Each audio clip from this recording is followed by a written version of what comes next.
뉴스르포 타임즈 2023년 3월 20일자를 진행하도록 하겠습니다. 구독, 좋아요는 제게 큰 에너지를 주시는 게 되겠습니다. 그리고 1.5 배속을 보시기 바랍니다. 요건 뭐 제 경험담이기도 합니다만은 이런 느낌이 듭니다. 대학병원은 고객 만족 시스템이 아닌 자기 만족 시스템인 대학병원 진료 시간이라고 제목을 붙여왔습니다.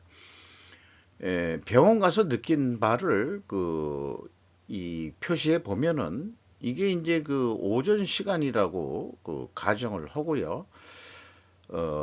오전 시간에 이 의사의 진료 시간을 터치타임이라고 한다면은 요 짧은 의사의 진료 면담을 위해 가지고 제가 이 환자들이 대기하는 시간은 엄청 이렇게 길게 되어 있습니다.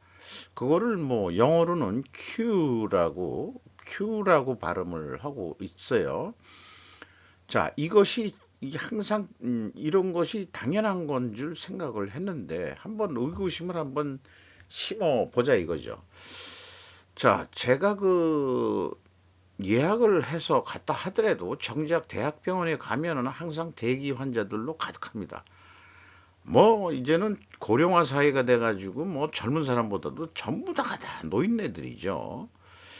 그리고 제가 이제 한번 유혹에 넘어가 가지고 임상실험 대상으로 한번 해보세요. 좋은 약인데 독일 파이자 쪽에서 나온 얘기인데 그래서 독일 거라면은 내가 믿어볼 만하다. 이랬을 때는 이제 특약이니까 별도 룸에서 대기 시간 없이 그렇게 이제 진료를 받고 처방을 받고 이런 경험 때문에 대기 시간이 이제 저는 익숙치가 않았던 거죠. 의사 진료 시간이나 간호사 접수 및 예약 업무 시간이 오전 시간에 집중되어 있음을 알았습니다. 어, 제가 10시에 갔는데 9시 좀 더 일찍이 안 되겠느냐? 그렇게 했더니 그게 꽉 차서 안 돼요. 9시에는 더 바쁘다는 얘기예요. 해당 전문과 진료실은 두 개의 방이 있었습니다. 이 전담 의사가 다 각각이고 다른 과보다도 근데 이제 공간이 좀 좁게 느껴졌어요. 제가 가는 데는. 그간 의구심을 가져보긴 했으나 오전 시간에 집중 진료를 하고 오후에는 한가한 시간이나 의사가 대학 강의 등을 갈 수도 있겠다. 그러니까 오전 시간에 바짝 일하고 장인애들은 오후에는 조금 휴식을 취하면서 편히 있겠다. 오후에도 그렇게 계속 바쁘다면 사람이 못 견딜 것 같아요. 매일 그렇다고 그런다면은. 아니면 병원은 아주 그냥 녹아나서 돈을 버는 뭐 오후에도 사람이 많긴 많습니다. 의도적으로 오전으로 예약을 해주고 있구나 하는 거를 느끼게 됩니다. 그래서 나이가 들수록 대기 시간이 힘들어지기만 합니다. 진료 후 다음 예약 시간은 그래서 10시가 아니고 좀 많이 대기 안 하게 한가한 시간이 언제쯤이냐? 점심 전 시간이다. 그럼 그때쯤 예약 변경을 좀 시간 변경을 해달라. 해가지고 이제 다음 몇 달 후에 정기 진료 때 가기로 했습니다. 그런데 진료실을 세실로 하나만 늘려도 다른 그 방으로요. 또는 오후 의사를 교대로 한다면은 꼭 지정의사제가 아니고 일반적으로 일반 병이라고 그러면은 누가 봐도 전문의라고 그러면 누가 봐도 되는 거니까 이게 꼭 지정의사제가 돼가지고 그게 또 몰리는 것도 있어요. 그래서 대기 시간은 반 이상으로 줄어들 것이라고 생각합니다. 이 환자 대기 시간이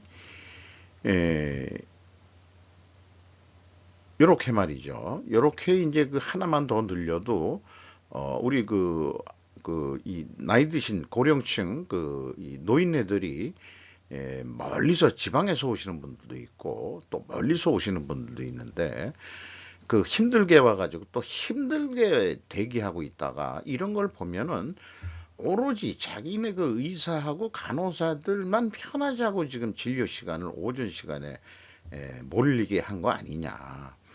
이런 생각이 좀 들어갑니다. 그래 놓고 이제 점심시간을 갖고 오후 시간은 이제 어슬렁 또 일을 헐레는지 어떨래는지 모르겠습니다만은 이것은 수납 창고도 마찬가지입니다. 그런데 이제 이 전에보다는 돈 받는 수납 창고는 많이 늘렸어요. 그러니까 옛날보다 대기는 줄었지만은 그래도 항상 존재하긴 하지만 옛날 그 도떼기 시장 같은 그 이런 왁자지껄하고 뭐 그런 거는 좀 없어졌더라고요. 그러니까 돈 받는 거에는 투자를 많이 했는데 대학병원이 돈을 빨리빨리 받아야 되니까.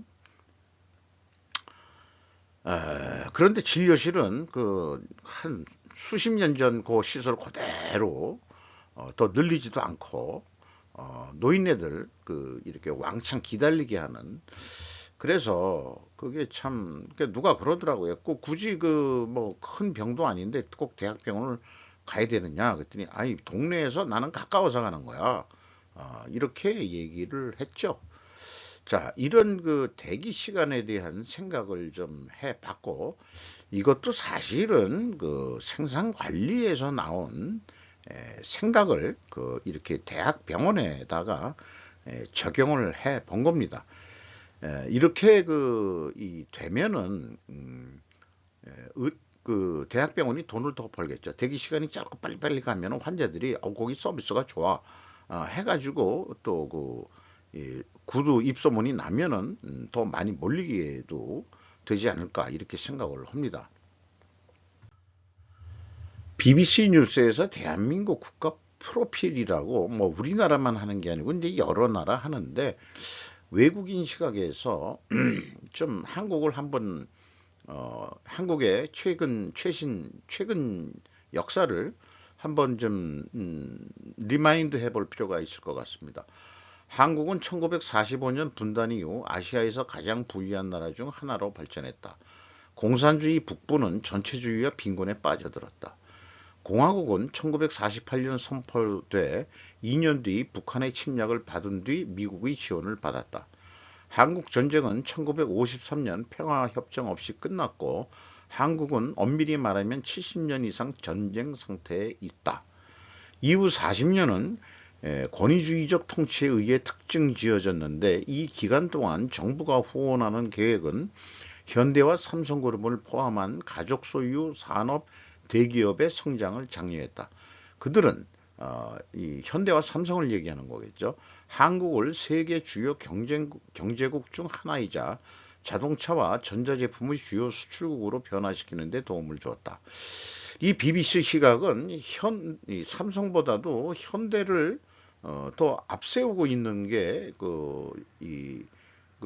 말하자면은 새로운 인식을 좀 갖게 합니다. 미국은 그 나라에 수만 명의 군인을 두고 있다. 6.25 때, 한국 전쟁 때 많은 그 미국 젊은이들이 또 죽었죠. 쉽게 그 한반도를 포기할 미국은 아니라고 봅니다. 1950년에 1953년 사이의 한국 전쟁은 적어도 250만 명의 사람들을 죽였다. 그러니까 베이비 붐이 일어났죠. 현대사를 아주 간단히 외부의 시선으로 한국을 봅니다. 순서가 현대부터 표현하고 있다. 전후 베이비 부모 세대도 이젠 저와 같은 고령층에 들어가고 있다라는 생각을 하게 만드네요. 자, 대한민국이 이렇다. 그런 얘기네요. 간단하지만 한국이 어떤 나라냐? 그러면 이렇게 설명하면은 괜찮겠네. 그런 생각이 들어가요.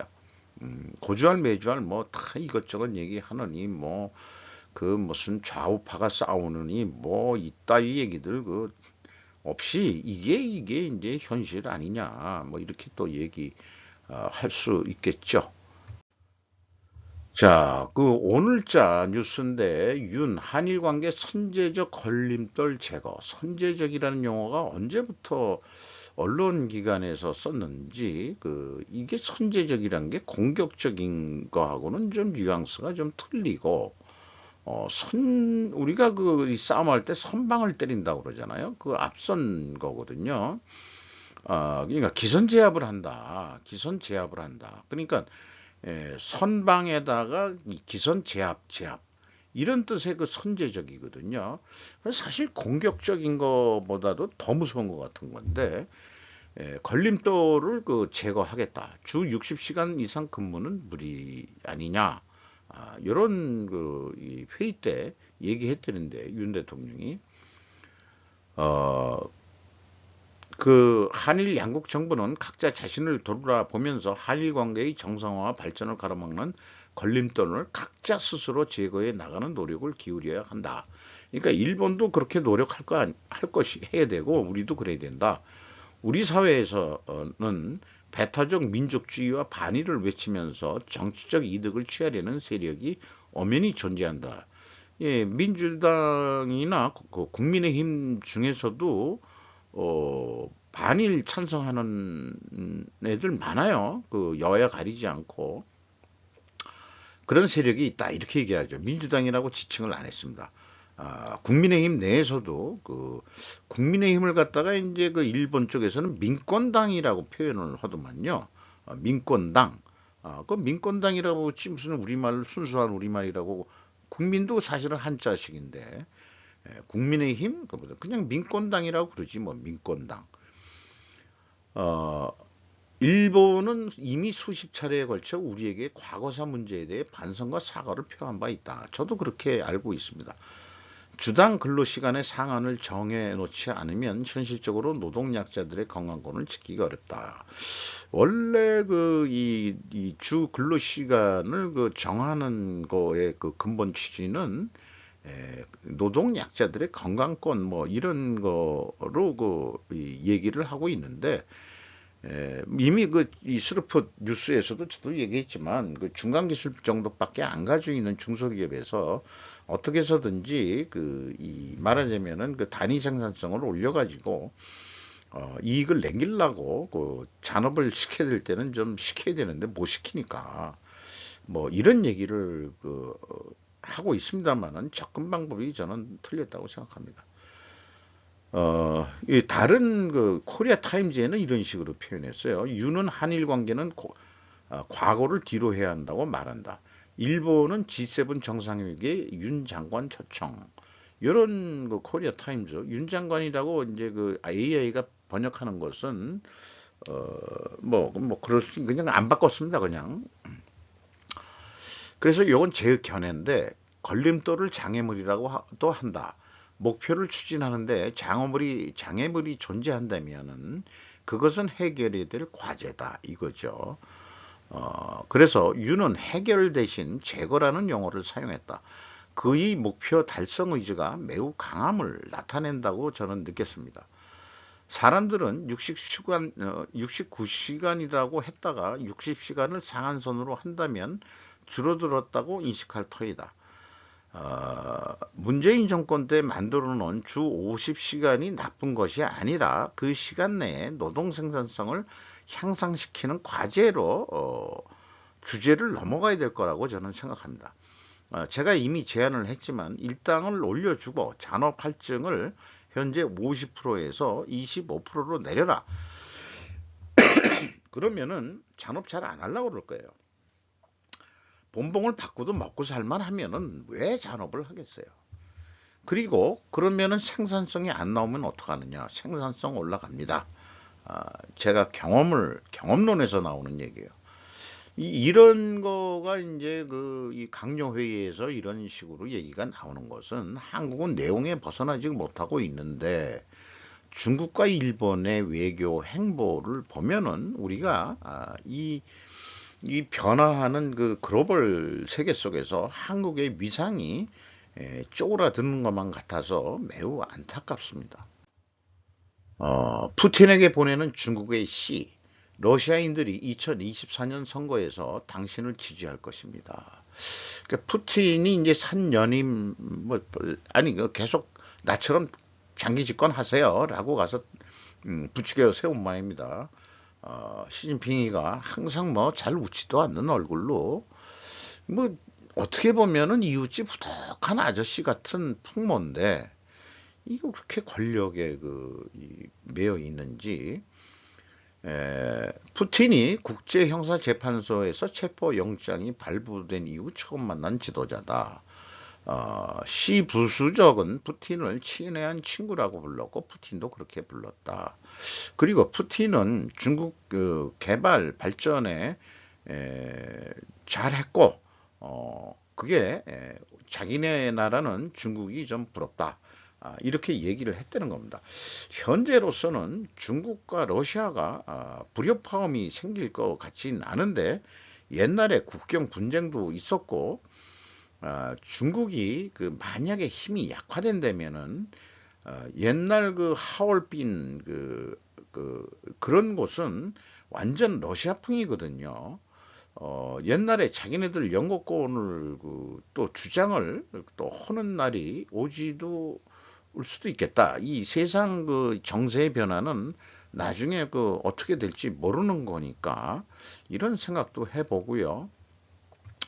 관련 사진 이게 그 오모를 받으면서 이제 그 만나러 가는 길이고 둘이서 또 웃으면서 이렇게 악수하면서 어, 이 사진을 찍은 모습입니다.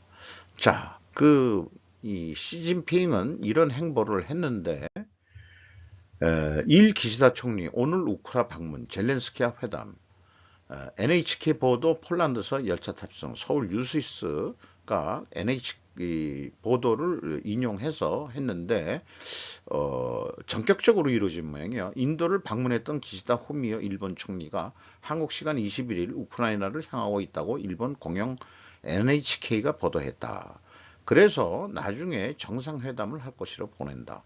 G7 국가 중 우크라이나를 방문 안 한 국가 원수는 일본뿐이 없었는데 이게 근본적으로 이 올해 그 5월 달에 열리는 이 히로시마에서 열리는 G7 회의에 어떤 그 나름대로 일본의 역할이 내기 위해서 그렇게 이제 그 기시다 총리가 뛰는 것 같습니다.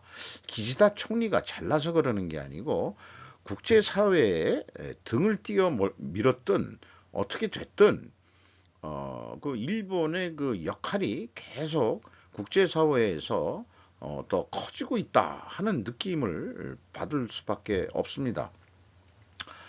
그리고 인도를 방문해서도 인도 태평양 그 전략에 뭐 많이 도움을 주겠다.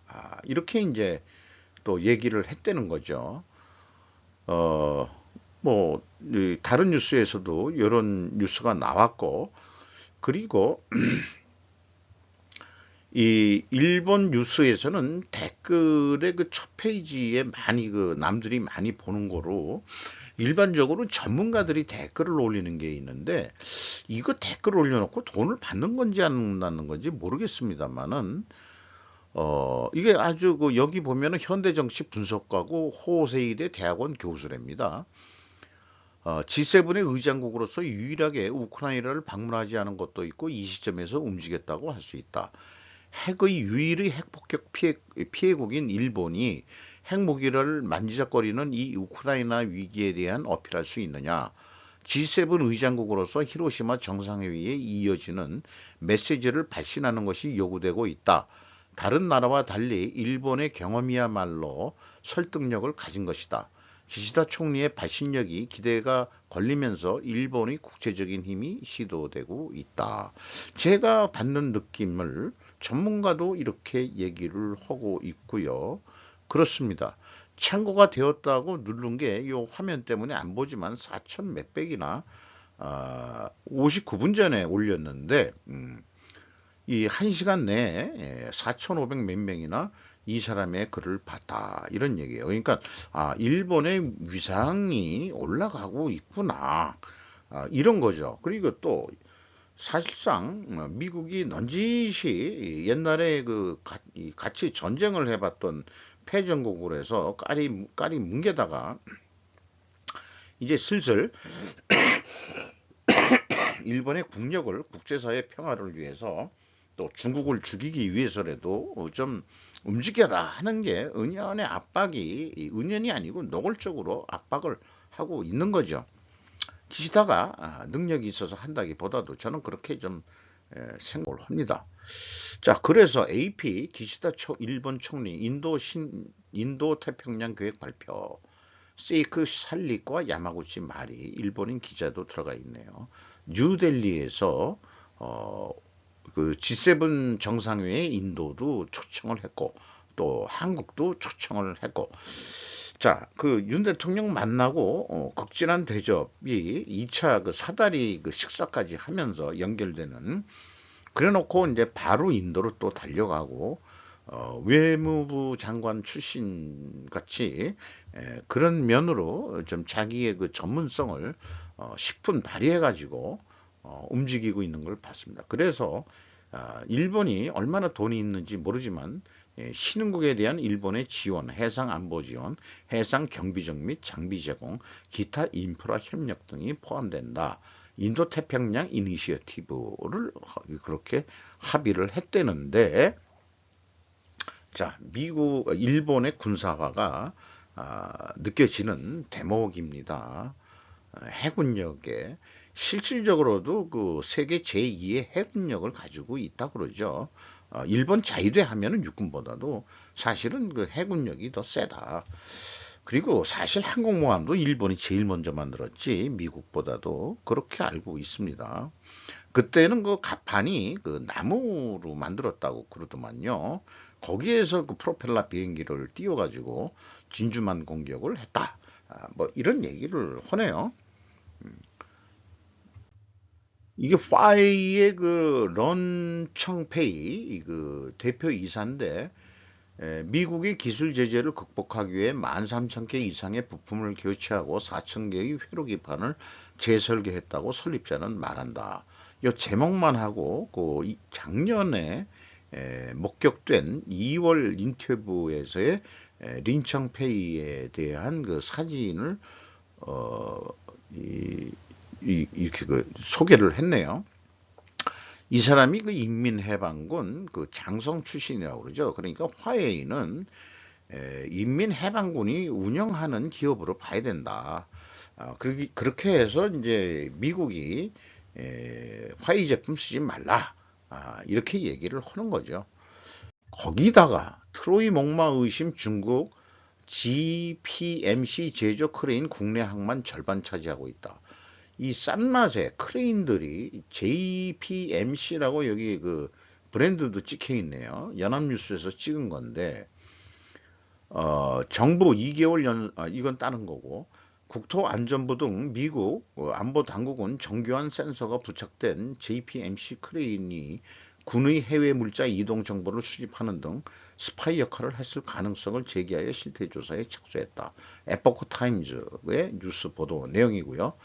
또 에포크 타임즈에서 정부 2개월 연속 경기도나 진단 수출 내수 부진 발목 잡아 해서 벌써 2023년도 1월달, 2월달 무역 수치를 보면은 무역 적자가 계속 늘어나고 있고 그렇다는 얘기입니다.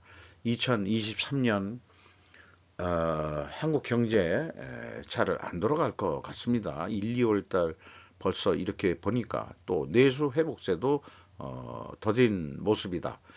그 이마트를 그 분석을 해서 해보면은 매출도 크게 증가한 것도 없고 영업이익은 거꾸로 내려갔고 사람들이 인플레가 되니까 잘 안 쓰고 또 월급도 그만큼 많이 안 오른 것 같고 그러다 보니까 요즘 뭐 배달 음식도 잘 안 먹는다는 설이 있고요. 그렇게 돼서 우리 그 이 소비도 많이 그 내려가고 있는 것 같습니다. 3개월째 내려가고 있다 이렇게 보고 있죠. 서머 피셔 독점 셀트리온 벡터 백스터의 바이오 파마 단위 소스 경쟁 요게 이제 무슨 뜻인가 읽어봤더니 의료기기 업체인 박스터라고 발음해야 돼. 박스터 인터내셔널의 바이오 파마 솔루션 사업 인수 경쟁이 미국 서머 피셔사 사이언티픽 서머 피셔 사이언티픽과 한국 셀트리온이 포함되어 있다는 소식통들이 전이다. 소식통에 따르면은 KKRNC 칼라일 그룹 등 사모 기업들도 박스터 사업에 관심을 보이고 있다. 다른 입찰자도 나올 가능성이 있다고 한다. 박스터의 바이오 파마 솔루션 부분은 바이오 제약 및 백신과 같이 일반적으로 주입 또는 주입에 의해 투여되는 약물의 제조 개발 및 상용화를 지원한다. 이렇게 되어 있습니다. 이 KKRNC라는 데가 참 우리가 관심 있게 봐야 될 때 같아요. 여기에 CEO가 한국계 이민 1세가 대표를 하고 있습니다. 이 사람이 지원해 주는 데가 한국행동주의 펀드 거 같아요. 이번에 그 SM 엔터테인먼트 이런 데 그 행동주의 펀드 나오는데 실제 그 뒤에서 조정하는 게 그 젊은 사람이 어떻게 그렇게 그 언제 그렇게 빨리 클 수 있었겠냐 이렇게 생각을 했는데 아마 KKR에서 그 친구가 또 근무를 했던 것 같습니다. 그래서 독립을 해서 나와가지고 여의도에 행동주의 펀드를 차린 거거든요. 그러니까 실질적으로 KKR이 뒤에서 조정하고 있는 거 아니냐. 저는 그렇게 해석을 합니다. 전문가 무시한 중국의 갑작스러운 코비드 제로 출구, 비용 사망, 강답계. 뭐 자관 이런 이 할머니가 그 좀 뭐 호흡기를 쓰면서 이런 사진이 좀 있고요. 자관 그 현재로서 그 불과 그 오픈한 다음에 6주 만에 중국의 약 80%가 해서 10억 명 이상이 감염됐는데 CDC는 그렇게 추정했는데 그 정부 당국에서 중국 공산당이 유출된 지침서에 따르면 사망자가 증가하고 있음에도 불구하고 당국은 관영 언론에 중국의 갑작스러운 재개방에 대한 비판을 피하라고 그렇게 얘기를 했답니다. 이게 뭐 갑자기 해가지고 뭐 응급실도 없고 그래서 그 병원 그냥 바닥에 그 임시 침대 같은데 노인네들이 누워서 있는 그런 여러 사진이 있는데 20장 중에서 한 장 뽑아 왔습니다. 미일 극초음속 미사일 요격 파트너십 모색 디펜스 뉴스인데요. 뭐 내용은 한번 읽어 보시는데 중요한 거는 최첨단 그런 그 이 극초음속 미사일을 개발을 하는데 참 일본을 계속 끼고 들어온다 이거죠. 미국이 옛날 그 패전국이었던 그러니까 어떻게 생각하면은 잠깐 실력